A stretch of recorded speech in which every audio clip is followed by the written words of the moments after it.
you guys just made a comment on that you still do subscribe to the idea of masculinity being important, but it might not look the way that it traditionally does. Right. I don't think that me submitting to her vision for her career takes away from me being masculine. Masculine men do what they want to do regardless of what anybody thinks. As an artist, they're assuming that I'm the one who's like owning this thing and I'm the one who's like the driving force behind it. But it's beautiful that you get that fulfillment from playing the role that you want to play. But I think some people did have a hard time with that transition because they assume that somehow you're taking an L because I'm now the artist that he used to be. Hi, lovers and friends. As per usual, I'm sick. My kids are sick. So Zaya is a special guest on this intro. So let's talk about submission. My fave definition of this comes from my friend Hafeez, who broke it down like this. Sub is to be underneath, and mission is a person's purpose or agenda. So when someone submits to someone else, they are under that person's purpose or agenda. And when it comes to romantic relationships, the concept in a healthy one is to be stronger together. And this is a concept we've discussed before when we did the episode 4 with Jeannie Mai about self-expansion theory.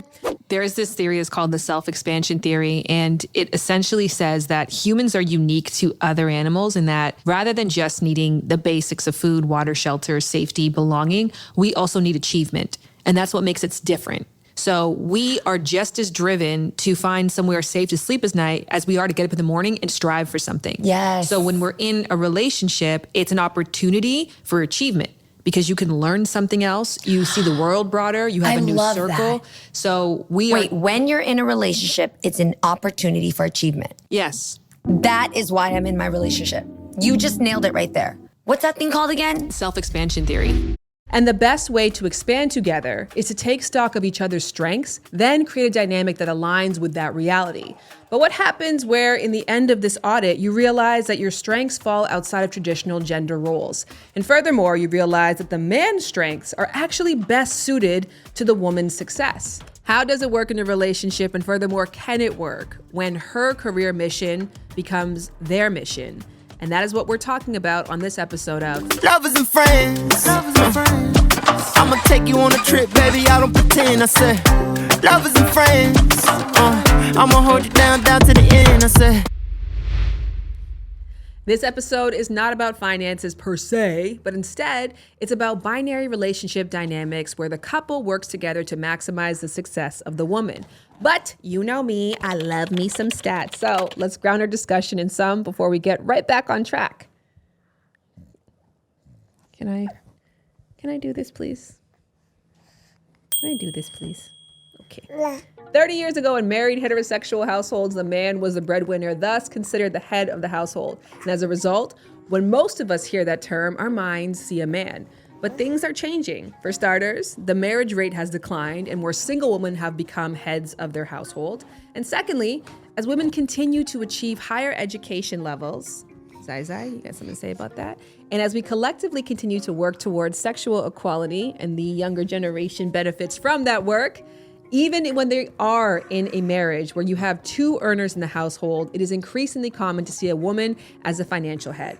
This notion of money being connected with power is something that we have worked tirelessly internally to dismantle. But we definitely still feel the bite of this externally from people who think that a woman on top of the business equals a man down. And because of this social taboo, couples rarely talk about what it's like to survive and thrive within this increasingly less unorthodox dynamic, which is why I'm thrilled to be having this conversation today, not only with my two real life friends, Jade Novah and Devin Johnson, but also at the end of this episode with my husband, Jared Brady. So what is it like to be under my mission? Your success, and I don't mean this in any kind of like negative way, but your success would look a lot different without me being involved. Y'all, I loved that conversation with Jared, and I can't wait to share it with you. But first, another conversation I'm dying for you to hear with Jade Novah and Devin Johnson. Jade Novah is a multi-hyphenated artist whose original music has amassed over 50 million views. Her albums, All Blue and Stages, have garnered millions of streams. And in 2019, she was nominated for a 2019 NAACP Image Award for Outstanding New Artist. Her husband, Devin Johnson, is no stranger to the spotlight. He is a producer, writer, and arranger and composer. His credits range from Rihanna, Lizzo, Nicki Minaj, Kelly Rowland, Stevie, American Idol, and of course, Jade Novah. Devin and Jade married in 2015. The duo recently wrapped Jade's tour, where Jared was the opening act. And Jade now has a brand new single called Butterfly that is available right now for download. Okay, now that you're up to speed on what we're talking about and who we're going to be talking with, let's get all the way into it right after this word from Hungry Root. Lovers and friends, I don't know what's gotten worse, figuring out what to feed Ryu or Jared. But luckily, there are services out there like Hungry Root to get you out of the drama of figuring out what to eat. Get your recipes, groceries, and meal planning done all for you with Hungry Root. Take a fun, short quiz so Hungry Root can get to know you, your goals, how you like to eat, and other important details like what kitchen appliances do you have and use? Then, once you're done, Hungry Root builds your entire cart for you based on their gold standards. It has to taste good, it has to be quick to make, and contain whole, trusted ingredients. Look, life is a lot. Feeding yourself and the people that you love doesn't have to be. And right now, Hungry Root is offering Lovers and Friends listeners 30% off your first delivery and free veggies for life of your subscription. Once again, because you want to make sure that they know who sent you, go to hungryroot.com/lovers to claim your 30% off your first delivery and to get your free veggies with Hungry Root.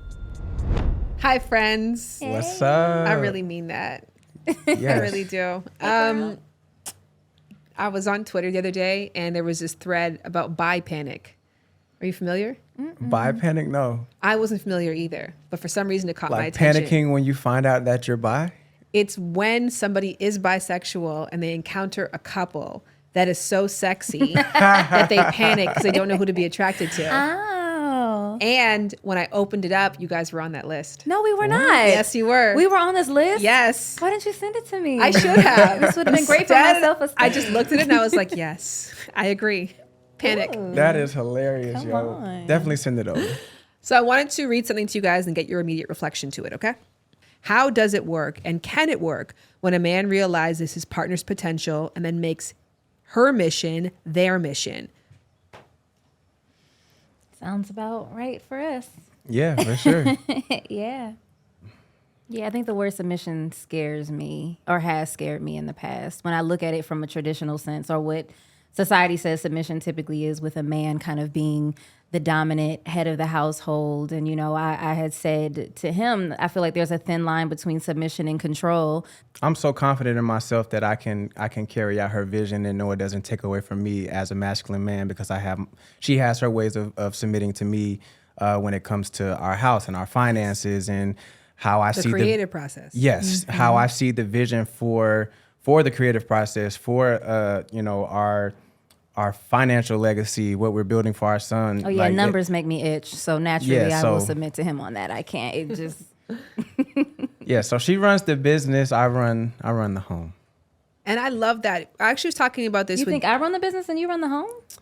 I mean, run it in terms of Sorry, Shan. No, it just caught me off. In terms of your will needing to, like what your vision is, me being submissive to carry it out. Mm-hmm. To say, what do you want? Do you feel comfortable with this? How do you want to be perceived? Okay, that's it. Cool. I'm going to make it happen. Yeah. Okay, yeah. I think what you're saying is that, like, financially, in terms of like whose career we pour into, it's your career. Yeah. Yes. And so we take your leadership in this realm, Yes. but in every other realm, you're the lead. Yes. Yeah, is that right? About right? For sure. Yeah. It was interesting because I had this conversation with Jared before talking to you guys, which usually we have it in reverse, wherein we have the couple, we listen to their talk, and then we reflect on it. But Jared knows you guys so intimately, and he had to go. So we had to do that first. And he had an interesting aha because our dynamic is very similar to your guys, which is why I think, we bond for so many reasons. Yeah, but for sure. He was like, there's a major difference though, because in Devin's case, this was always going to be your reality, right? As a musician, as a producer, you were always going to be underneath someone else's mission. Yep. It's just another dynamic that it happens to be your wife. Yeah. Whereas in Jared and I's case, he never envisioned himself being under anyone else's mission. So there was like a twofold thing to overcome. Yeah, it definitely was something that, because I was an artist first, so I Which didn't is know so that. interesting. I was Yeah. a writer who did not want to be an artist, and he was an artist who wasn't producing for other artists. But because I was a musician first, I understood the benefit of collaboration. I was in a singing group that I led in high school. It was four guys that we sang together. I played in church all my life. So I knew the power of needing to collaborate more so than a lot of artists who just like, I need some beats and then I'm gonna go in the studio at the house by myself and record something. So that's always been very important to me to find my musical tribe and be able to support someone else's vision. So then tell me about that. Did you meet Jade and then decide like, I'm going to let this go and focus here? Or had you already made that decision? I'd already made that decision maybe a year, maybe 2 years prior to that when we met. And like I was solely focused on being a music producer when I met her. So because this was like the foundation of your relationship and how you came together, was navigating the woman being the head a struggle for you guys, internally or externally? No, it wasn't tough for me at all because creatively she still trusted my vision. So I didn't feel like a lack of control. It was just like, how do you want to be presented? And then I will carry us forward in presenting us. I mean, helping you present like that. And how has that been for the two of you? Ooh. I love the fact that we get to work together and be lovers for the most part. I think it heightens our chemistry. I think like you were saying when we were playing together and I'm like, "Ooh, Devin, you're playing drums. This is so sexy to me." You know, like I mean that. Like I'm very much attracted to creative people. I'm very much attracted to you because of what you do and what you bring to my artistry, you know? But it is a lot to balance sometimes. And I'm curious how we would even do that because I think that because we've been doing this together for so long, I kind of have this possessiveness with him as my producer the same way that I do as my husband. So I don't even know how I would feel at this point for him to be working the way that he works with me with any other woman. I love it. Yeah, I mean, I was very hesitant about it, and you know, just because of the warnings from other people, like just will this work or how long will this last? Will our careers like fall under if we don't stay together? Like those kind of thoughts. And it's been amazing for me to be able to do this with my partner every day and to wake up and brainstorm or you know, just have this.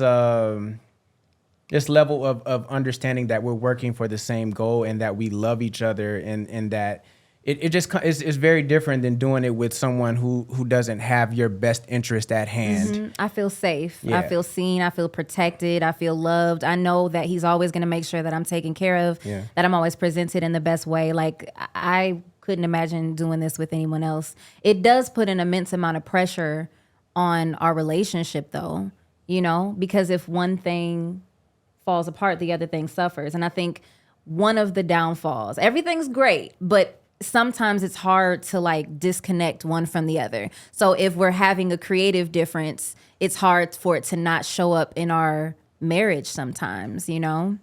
Would you agree? I say the other way around. A creative difference doesn't seem to come into the marriage as much as more so the personal differences That's true. that can get in creative. It's like, all right, well, do we want to go downstairs and work, right? Like, I don't want to work with you. No, right? I don't want to work. I don't want to look at your face. But yeah, I mean, yeah, definitely more of the personal side has the bigger effect in my opinion.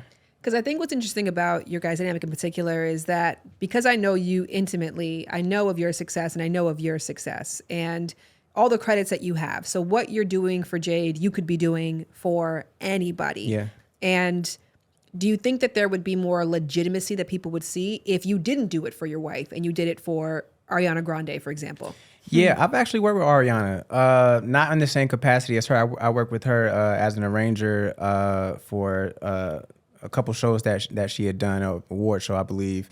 But yeah, I definitely think it would legitimize me more. But I'm really big into ownership and building my own. Like I don't need the validation of other people. I've worked with a ton of people, Lizzo, Ariana, Kelly Rowland, Rihanna, Nicki Minaj, Bad Boy Tour. Come on, he's got it. Yeah, so I don't know. I've been in this game for such a long time that I don't even care about that stuff anymore. I just want to be happy, and I want to build something of my own to be proud of and to leave to my family. I love the own word, because is that difficult to navigate where you're like, no, your success is my success, and that everything that you perform, we do. Yeah, that's not a struggle for me. Again, I'm very fulfilled. Like, I feel fulfilled just like putting out an amazing song and just seeing her be praised for it. Like, that's fulfilling to me. I think it's more so weird though for the people around him who have saw him in an artist capacity and now shifted towards putting his focus into what we're creating. And, not to throw under the bus, we love her here, but I think your mom had a hard time with that shift. Because, Devin was an artist and she saw him in this way. And in a lot of people's minds, like, being the artist means you're the most successful. Right. So when he started to pour into my stuff, it's like, well, what's he doing in LA? He's just going there with you? Or, what is he going to be doing here? Are y'all moving there? I mean, is he happy? And we're like, yeah, he's doing exactly what he wants to do. But because of the perception, like that Batman and Robin thing, like whoever's the face of it is the one who's like the one, people assume that he's not doing some of these things or making some of these choices on his own, or that it doesn't serve him somehow because he's not getting the well, I mean, I feel like you get the praise, but you know what I mean? Like, as an artist, they're assuming that I'm the one who's like owning this thing and I'm the one who's like the driving force behind it. But it's beautiful that you get that, fulfillment from playing the role that you want to play. But I think some people did have a hard time with that transition because they assume that somehow you're taking an L because I'm now the artist that he used to be. Could your guys' dynamic work in reverse? I don't think so. I mean, because I don't think that I have to offer what Devin has to offer for me. Because let me break down all that he does, though. But what if I was an artist and you were just writing songs for me? It still wouldn't be the same because let me tell you something. You produce my songs, so he's making the music. You co-write songs with me. You're my musical director, which means that he puts my live shows together. You're my keyboard player. You're my drummer. You mix our songs. You engineer my sessions. You manage my career. We own a label together. You're my creative partner. You write my jokes with me. Like, you literally do all these things that, like, I couldn't do without you, and I don't think that I could do for you. So no, I could not do what he does for me. Yeah, I could write you some songs and write you some jokes if you want to put on a Beyonce wig. So but I need a bigger stick in the company then. I mean, but wait, don't get it twisted now. Wait, nah, Flair. Because she's writing, she's exactly, singing, for she's sure. producing. It's just, I don't think that I could give you all that you provide for me. I don't need it. We're good. I love it the way that it is. Seriously. I love that. I think that kind of in reflection of relationship dynamics not being fixed, like equality not meaning 50-50, but instead sometimes 100 and 0 and sometimes 80, sometimes 20. But like when you math out the entirety of it, it's around 50-50 somewhere. Yep. And so in our particular dynamic, I think for the duration of Jared and Mai's relationship, he's been underneath my mission and he's worked towards my success, and we've pooled resources to push my name up.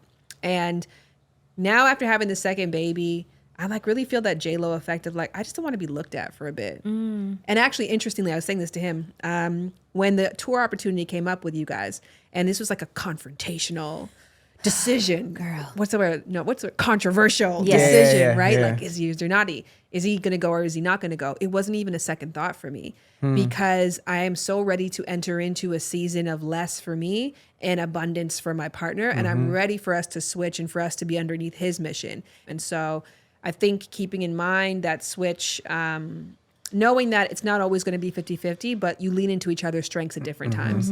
And you have to sacrifice to his needs at different times. Yeah. We were so scared to ask him if he would Oh, be down to no. go. I was so scared. So Devin, no. Yeah, I mean, I was gonna ask, like I'm gonna ask, but she was really scared. I was so scared. I told you but this, I too. was like, I don't know. I was like, my instinct is to protect Shan because I understand what that feels like. It's a very vulnerable time, and I'm like, but I was like, to not put it out there would But to just not be put it out there, a like- disservice to him, Yes. especially when the tour before got canceled during COVID. Yeah, so I was like, I know they'll make the best decision. Like they're smart people. They'll figure it out. So I had to relinquish that anxiety, but I did have it. I did. And people said stuff to me too. Like some of your people was like, why don't you move your tour? Like, how dare you? She's pregnant. I'm like, yo. Wait a second. No, for real. No, it was a gift to our family. It was such a wow. gift to our family. It was such a gift to Jared. Like it would never make a different decision, no matter what the occasion was. And it was small. I had a beautiful birth. It was me and my sister. We had an incredible time together. I wouldn't change a single thing. And the confidence that he got, the joy that he got was insane. Interestingly, actually, him being taken away from the family allowed him to give back so much more. Yep. And that was also a great learning curve for me too, because he just came back a better father, a better husband, a better version of himself, because he got to see his vision realized. Yeah. And I'm starting to see a little bit of that too. And don't get me wrong, like he pours into us and he feels that joy for what we have. I think it's taken him a little longer than you did though, to get to that place of like complete confidence and certainty. Yeah, especially being an artist. It's a little different in that role. So I definitely. Well, I didn't know you were an artist too. So this is already something that you can relate to. And I still may be an artist one day. Who knows? I would love that. Make a duet album. Nah. Not like more like producer compilation album type artist. Okay, you Like heard it DJ here Khaled? first. Right. Not like DJ Khaled. He sucks. That's my social clip. Thanks, Yep. Devin. Oh no, you can't say that he's the best. That's what he says. He said we the best, and he definitely needs the we. Oh no. Let's switch gears before you. Popping in to give a huge kudos to the connection and communication between Jade and Devin. Fun fact, they were and continue to be one of Jared and I's earliest couples goals, because we played a game of Taboo with them. And when I tell you guys, they were so incredibly in sync, it was inspiring. Also, I want to remind you to stick around, because at the end of this episode, Jared and I also share our thoughts on this topic. And also, I want to talk to you about our last sponsor of this episode, BetterHelp. Getting to know yourself is a lifelong process, and personally speaking, it definitely helps to have someone to guide you along the way, especially when you feel lost.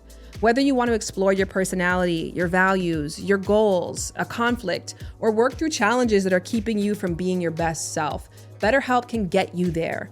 BetterHelp connects you with a licensed therapist or counselor within 2 days of signing up. It's therapy done entirely online, suited to your schedule, and they have financial aid to meet you where you're at so you can get where you want to go. Now, I'm aware that therapy is not one size fits all, and so is BetterHelp. I am also a big believer that the only way and the only person who knows if therapy is right for you right now is you. And if you feel like I'm personally talking to you, discover your potential with BetterHelp.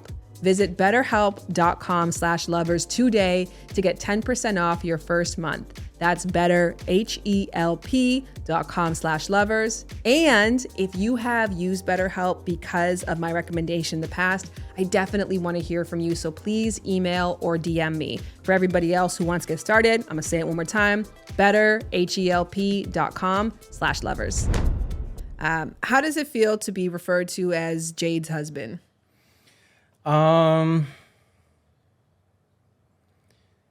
It feels good for the most part, just because I've seen the transformation over the years, especially because we're doing this independently. That's the biggest thing. And just seeing how it's kind of spread like crazy. Like I don't go anywhere where I'm not recognized, like for being Jade's husband. It's like, well, you should know my name too. If you know me well enough to know what work I do for my wife, then you should know my name for sure. Do people call you Jade's husband? Yeah, I get that all the time. Like, Jared hates it. Aren't you Jade Novah's husband? I don't know if you're being politically correct right now, but Jared, I don't hate it. Under his skin. I don't hate it because I get it. Like I know, like you're gonna know her first. So I don't hate it, but I'm like, well, you should go and. I don't like it for you. It bothers me. It does. It bothers me when people call you like Mr. Nova and stuff like that. Somebody's called me Mr. Yeah. Nova. I don't remember that one. Yeah. Why does it bother you? Because I know all that he is and all that he does, and I know how much he pours into me and like what he's doing. Like I promise, he's not being politically correct. Like I've never experienced a relationship, a partnership on any level where there was someone who wanted me to take up so much space like this, you know? And so I want that for him. Not that he doesn't take up space, but I want for people to understand who he is as Devin Johnson. That's why I'm like listing off all the things like I'm his biggest cheerleader, because he will shrink himself. You shrink yourself sometimes so that I can take up all the space. And I don't like that. I mean, I appreciate it and I'm grateful because I've never had anyone who encouraged me to do the things that I do or the things that you've encouraged me to do. But yeah, I want him to have his credit. He is Devin motherfucking Johnson. And he is the reason why I am Jade Novah. We picked out my name together. You know, like we built this together. And so he's very much just, if not more, important in this brand, you know, than I am. The only thing I don't like is when people are like, don't you play keys for Jade? Don't you, you're like the keyboard player. Like, I'm no. like, among other things, like, Yeah. please don't diminish me to just a keys player. Do you feel a pressure when you're the one who's taking up 100%? Pressure? What kind of pressure? Pressure to perform, pressure to make money, and Yes. You're saying this is somebody who's never taken a maternity leave. right? You know what I mean? And I think that's what really like put into focus for me of like, I'm really tired. You know what I mean? Like, I think at this point in my life, like, yeah, I definitely do feel that pressure. And some of that's self-put because coming from parents, when you come from like the financial mindset that I come from is if you're not making money, then you're poor.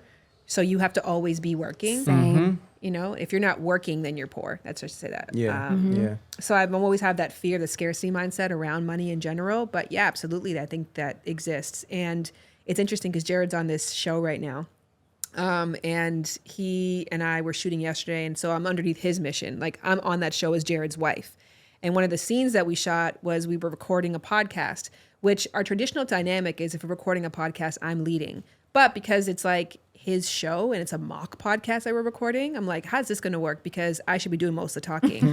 But he did most of the talking and this guy fucking slam dunked it and carried it. Like he did the whole thing. And I was like, I don't have to put the pressure that I put on myself as heavily as I do. Yeah. I don't have to have that fear that if I'm not like going the extra mile, that my partner's not going to be right there with me. So I'm learning to let go of that a little bit, but it exists. Yeah. What about for you?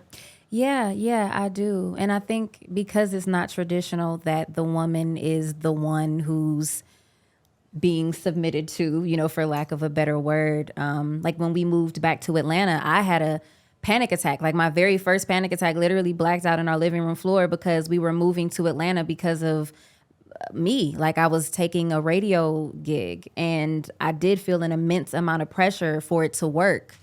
And I was miserable in it. Yes, I remember that story. Yeah, I was extremely depressed. But I'm like, I made our family move. Like he rallied behind me and we picked up and left the place that he wanted to live in for me. So yes, I felt a pressure to like stay in a situation that was making me depressed and sad. And yeah, so I'm still working through that. I'm interested if you guys have this experience because in the past 2 years, say post-pandemic, there's a culture of traditional ideology around gender roles that's in reemergence, which makes the conversation around masculinity and femininity a lot more prevalent, which in turn has created a lot more criticism or a critical eye on a dynamic that Jared and I share. And I wonder if you have experienced that blowback at all. I don't think that me submitting to her vision for her career takes away from me being masculine at all. I think it shows that I am masculine, that I'm comfortable and confident enough to support her and still have a confidence in myself to lead in all other aspects. Masculine men do what they want to do regardless of what anybody thinks. And I think even Yes. like, well, I'm sorry to cut off that very poignant statement because I'm right there with you. But yeah, like traditionally feminine, we are the creative. We are the flow. We do have the ideas and the masculine helps to carry it out. Like it's a balance and we both have a little bit of both in us. It's like this sort of spectrum and we make up for what the other one lacks wherever we need to. So I think we're both like a perfect balance of masculine and feminine. And I think in a balanced relationship, both have to submit to each other. Like, I think that's super important that men can support, can submit to their women. Like, I think that's a necessary part of a strong relationship and something we don't see enough in our society. Yeah. To close things out, we talked about at the top that this is an uncommon conversation to have. It is not an uncommon reality, though. Statistically, this is about what half of heterosexual couples are going through right now. Why don't people talk about it? Why don't people talk about women being submitted to? Yeah, why isn't this dynamic championed? Why isn't it talked about? Like, why is it something that we feel like when we're going through it, like we're one of few versus one of half? I don't know. Maybe it's intimidating, to the patriarchy. I mean, we're women who are successful, women who are at the forefront, who are leaders. I think that throughout history has always sort of been that way, that women are kind of written out of the narrative. So I think whoever's gatekeeping the conversation is uncomfortable at the concept of women being submitted to, because traditionally, religion, all these things that we're fed, it's uncomfortable to think about women being submitted to just based on the way that we look at submission as a feminine duty, Yeah, and I think, even in pop culture and in music, there's been a huge divide among men and women, especially in music, with it's like, I don't want to throw names out there, but are we doing names? The city girl movement of I don't need a man unless he's bringing money into my situation, and then men on the other side of I don't need a woman unless she's sexy and like there's a big divide among men and women, and I don't think we know what partnership really means at all. We don't have much in pop culture that really shows us what that is, especially in the Black community, because as we talked about gatekeepers a couple times, but I don't think they benefit from us being our best selves in partnership together. Yeah, I don't think they benefit from that at all, and that's a bigger topic of racism and kind of keeping an oppressive hold on our narrative as Black people, especially in music. It's terrible. It's terrible. And how normalized that is for us to be so divided and to speak against, men speak against women and women to speak against men. And yeah, we just don't have many examples of that, which is why we love you guys. Which is why we love you. That's what's coming next. There's more and more examples every day of people who are changing that narrative, and I'm glad we can be a part of it. I'm glad you guys can be a part of it, for sure. What my man said. What's the where people can find you, what they can listen to? Butterfly, obviously, but what's all that good stuff? You can find me Jade Novah, JadeNovah, everywhere. Yeah. And you can find me at Mr. Devinaire, Devinaire. And go listen to the Butterfly. Go listen to Butterfly. Go stream. Support independent art, you guys, because it's produced by my husband and it's sung by me. Yes, and written by you. Yeah. Everything else by you. Only loved you cause I ain't love myself. That version of me no longer exists no more. Loving you was toxic for my health. I lost my colors trying to please another. Too unrecognizable to be in love. Blinded by it, couldn't see just who I was. Might sound pathetic, but I don't regret it. Just getting ready for something better. It's better late than never. Hi, Jared Brady. I'm chewing ice. Okay, sorry. That's a big no-no for podcasts. All right, you tell me when it's melted. That was gone. Okay, good. What do you think? So this topic is, I think it's an interesting one because I think it doesn't get talked about a lot on the internet, but it is reality in most relationships that I see all the time. Yes. Even when the man is so-called, the up in front person, right? They're usually always looking out for the person that they're with. They're trying to build that legacy. They're trying to help them out with their dreams and their goals. So I don't think it's like uncommon for the man to be like, I see something great in you and I want to water that. I want to grow that. I want that to see that come to fruition. And we're agreeing to provide the bulk of our resources towards the woman's success. Yeah. The woman's outward success. Yeah, I agree. I mean, it's interesting because it goes against, I guess, what society deems as normal. It's like, no, they're usually talked about like, no, the man's goal is like the one that everybody's trying to facilitate. Or it's, we got our separate goals. I'm not working on your stuff. I support you, but I'm doing my thing and you're doing your thing. And then we meet in the middle, which is fine too. But it's not the middle. It's usually like, you can make 30% of the income. I make the other 70. Yeah. And then but I was thinking about this because even in dynamics where one, the man is the clear breadwinner, because there's two different types of relationships that we're talking about. We're talking about women being the head of household. There are times where the woman is the financial breadwinner and the man brings in no income or far less income. But there are other times where the woman is the financial lead, but they are equally working together towards supporting that reality. So the only way that she is capable of being the lead is because her partner pools their resources into her. And so I was talking with a she's a celebrity because her husband is a huge celebrity. And so she was going to come on the podcast and I was like pitching ideas. And then she was pitching all these soft ideas. And I'm like, really, I'd love to talk about the fact that everybody views you as only having your success because of his success and how that plays out. And I couldn't say that because it is the taboo that exists. So even though this is gendered, I think on both sides, there is an awkwardness that comes when one person is the face of the financial success of a couple. Yeah. Well, it's interesting. I think in our dynamic specifically, it's like, yeah, your face, you're more well-known, you have a career that is established and that is visible to the world. Whereas like for me, I'm really behind the camera when it comes to you. Of course, you pull me on your podcast and you do that. And I ain't gonna lie, the videos that I'm in always do numbers. So, hey, it is what it is. We gotta just call a spade a spade. But at the end of the day, it's like your success, and I don't mean this in any kind of like negative way, but your success would look a lot different without me being involved. Yes. And I don't think that is acknowledged a lot when it comes to people who see the visual of your success, right? Because I'm not always toe-to-toe equal when it comes to facing on the camera. Yeah.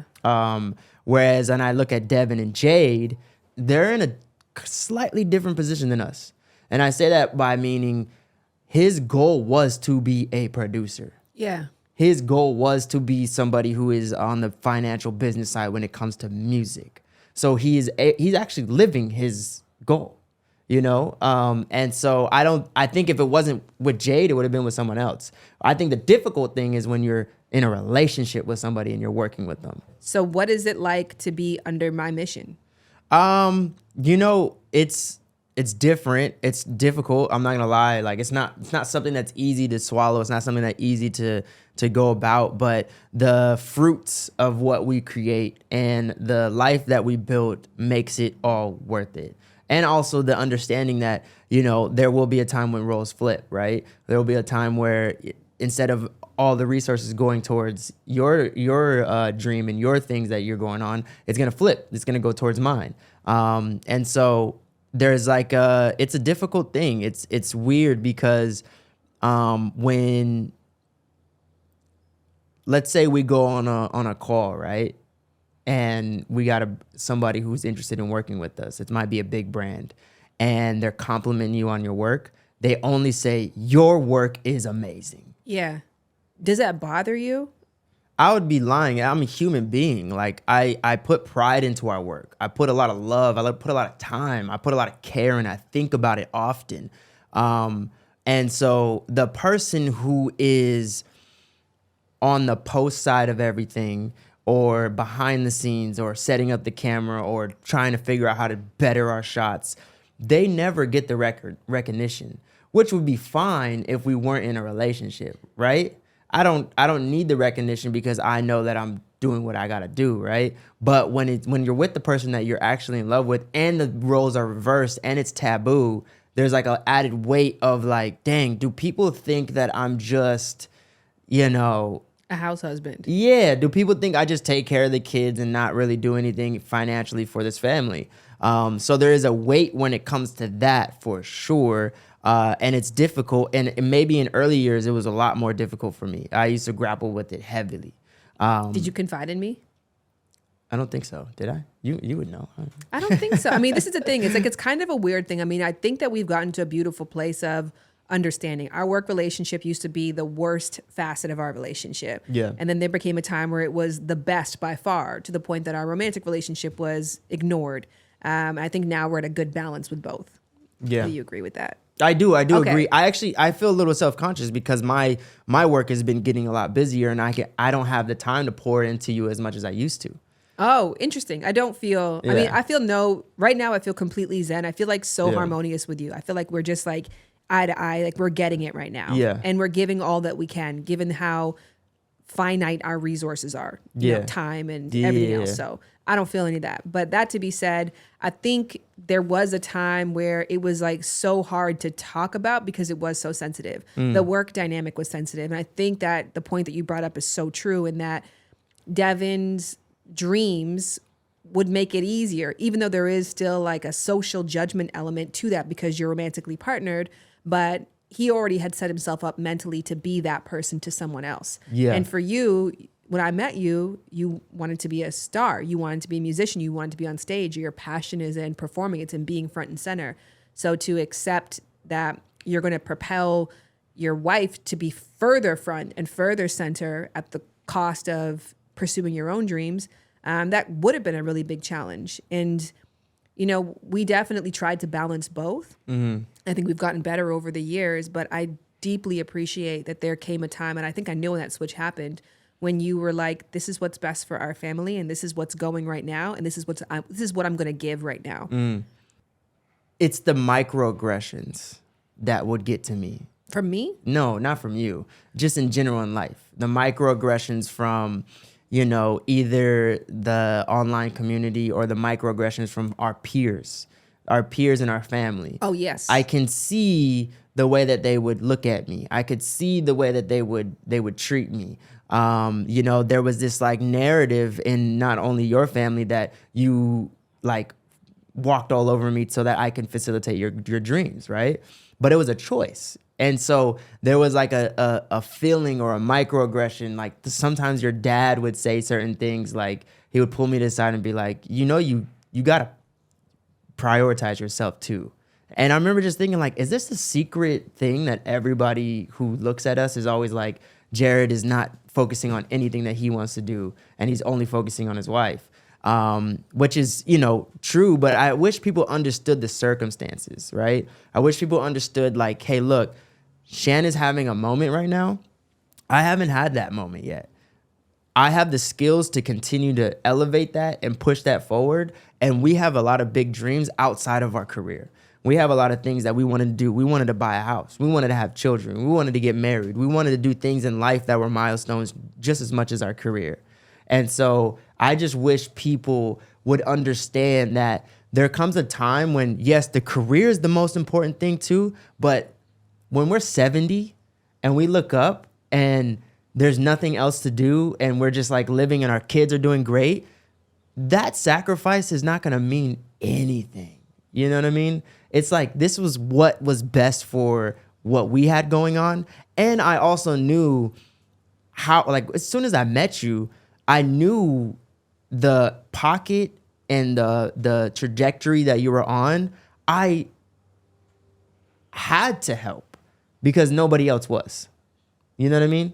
So that's like kind of what the thing is. But I just wish people understood that those decisions were a man decision and not just like somebody who's rolling over and giving up. You know? Yes. Do you know I'm crying? No, why? Just like release and surrender. I'm just so like, I'm in awe of you. I'm grateful for you. I'm indebted to you. I'm just like everything. You're my leader. You're my king. I'm just so happy. And I think more and more, like as we walk into the season, interestingly, Jade and Devin are on this episode, right? And when you announced you were going on tour with them, I saw in the comment section people were saying like, one, how could Jared do this? Because I was giving birth. And two, Jade, how could you ask Jared to do this? Because Shan's about to give birth and you know you're taking her husband and the father away. And the reason why I said yes to that is because we were starting into the season where we're like, Shan's getting tired. Yeah. You know what I mean? Like, and Jared is getting ready. Like those two things were happening. Like you were stepping more into your power, which I feel like as much as you've always wanted to be in the spotlight, I think your development took a little bit of time. Yeah. And I believe that I provided an opportunity for you to grow in the ways that you needed to. And us working together was not just working on me, it was working on you. Exactly. And that was the other thing that I was going to say was like all the skills that I had to develop to propel you was skills that I'm currently using now. Yes. You know, if you pull up our first video that we did on YouTube and then you pull up the last video or you listen to this one, they're going to be starkly different, you know? And so everything that I did for you actually made me ready for myself. And so I never look at it as a loss. And like, we're in a different time and my story is not anybody else's story. And I'm okay with it taking a little bit more time. And I actually am grateful that it took a little bit of time because I don't know who I would have been if I would have just took off. Yeah. You know, I don't know what I would have cared about. Now I have a foundation. I have a family. I have children. I have a business. I have a foundation that will always be the most important thing. And I don't think I'll ever lose myself to the trials and tribulations of entertainment. So all in all, it's like, I just hope I hope that there's a lot more people who can have an awareness on who in the relationship needs to be poured into and be okay with that. But it took me years to understand and to be okay with it. I grappled with it so long, you know, I grappled with it for years and years as we were going because there wasn't an understanding that I am just as important and just as invested as you are in shared entertainment, Shan Boudram, all of it. And so it just feels like I think our community is starting to understand. It's always when we get to outside communities. Yeah. Because everybody looks at numbers. Oh, Shan's at 500,000, 600,000. Jared's at almost 100,000. So he's less productive than her. But it's like, no, everything that you see, I have had a hand in, you know what I mean? But I think it's one of those things. I just hope people can start to understand that the smoke and mirrors of blue rolls, pink rolls, the smoke and mirrors of who's the most important, who's bringing in the bread, who's doing this, who's providing, like all that shit has to be melted away. And I had Stefan Speaks here on the podcast a couple of weeks ago, and he was basically saying like, I have to ask you about your experience of Red Table Talk. I was surprised at some of the disagreements that we were having. All right. What was a pain point? The pain point was men leading in relationships, and more specifically, a man getting the final say-so in a relationship. And so essentially, I was making the argument of why the man should get the final say-so. So it was a lot of dad and just, there was pushback on the idea of masculine and feminine. Yes. A lot of people, some of the people at the table did not care for that conversation. But again, my argument is it's just, it's what it is. It's the dynamic that exists in any healthy relationship. Even in homosexual relationships that are long-term and serious, they identify a masculine and a feminine.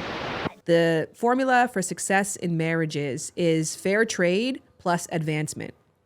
So fair trade is that we are equal partners and we're moving forward together. But equality, to your point, doesn't look like blue roll, pink roll. It looks like I am leaning into your strengths. You are leaning into mine. We are taking stock of everything to figure out how we can move forward together. And that's a good partnership. And that's what we have. Yeah, and I would even take his phrase a step further, because I think he's close to where he wants to go, and I think I know where he's going with it. The relationship's the best when the man makes his decision and when the woman makes her decision. And sometimes that decision is to help you. But if your decision is, oh, my wife wants me to help her, I'm going to do it because I need to and it's good for me. But no, you got to make your own decision to help. You have to be in your joy to help. Same for the woman. Make her decisions. You know, we can make, like, I would love to, people be comfortable in standing in their decisions, right? Like for us, if there was something that you need me to do and I'm like wishy-washy about it and I'm like, I'll just do it I don't want no issues. Usually that comes out trash.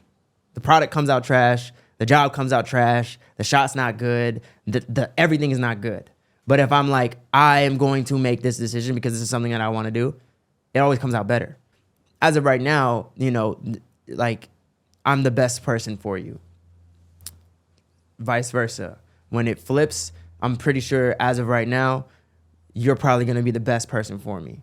And so it's just one of those things where sacrifices. It's sacrifices, and that's what all the relationship is about. I think the sacrifice, to kind of close this off, comes when there's also, it works when there's a desire behind it. Yeah. I am sacrificing a lot to give you space to shine and to start blossoming. Right? I'm spending more time with the kids. Yeah. I'm spending less time on my jobs. We're turning down a lot more jobs because my capacity to work is just not there as it used to be. But my desire is for this to work out. Yeah. Just like when I started in my career, I had to make a ton of sacrifices that I wasn't getting paid for, that I wasn't seeing the payoff for immediately, but I knew that I had to do this in order for my long-term goals to be succeeded. And now my long-term goals are your long-term goals. And when 11/11 comes and I wish for a minute for whatever, I wish for you first. And not because like I want this for Jared, but because I genuinely want this for me. And it means the world to me that for a very long time, you've wanted it for me. Yeah. And you've done all that you can to give all that you have to me. Yeah. And I just want to say thank you. Of course. I love what we built. I love what you're doing. I love the space that you take up. I love your community. And I mean, if your community was shit and I thought your ideas and your everything was shit, it would be a lot more difficult. But you know, it's like something that I've grown to love. I wasn't really into intimacy or learning about relationships or learning about the topics that you love. But, you know, throughout the years, I've grown, you know, an admiration towards it, and it's inspiring, and it's something that's cool. And I think that you're moving in a really cool space. Thank you, babe. All right, let's end this shit because my ass is tired, and we got an episode to finish, and you have a rehearsal to go to because you are having a huge showcase tomorrow. Yeah, which I cannot wait to put on my hottest outfit for. Yeah, get the girls out, put on my pushiest of push-up bras, and be front and center cheering for you. And let me ask a question: is it awkward if I'm at the front of the stage you perform a little to the back? I can respect that. A little bit to the side, a little bit. Yeah. I can respect that. This has been an episode of Lovers and Friends. Thank you guys so much. Rate and review. Cannot stress enough. Usually I would read them out, but I'm a little under the weather and a little tired. And I'm grateful that you took things home. And if you guys want to do what Jared did and step up for me right now in my time of need, go rate and review the podcast. That's what you can do. That little bit goes a very, very long way. Shout out to Jared. I don't know how to end this, so that's all. Goodbye. Lovers and friends. I'ma take you on a trip, baby, I don't pretend. I said, lovers and friends. I'ma hold you down to the end. I said.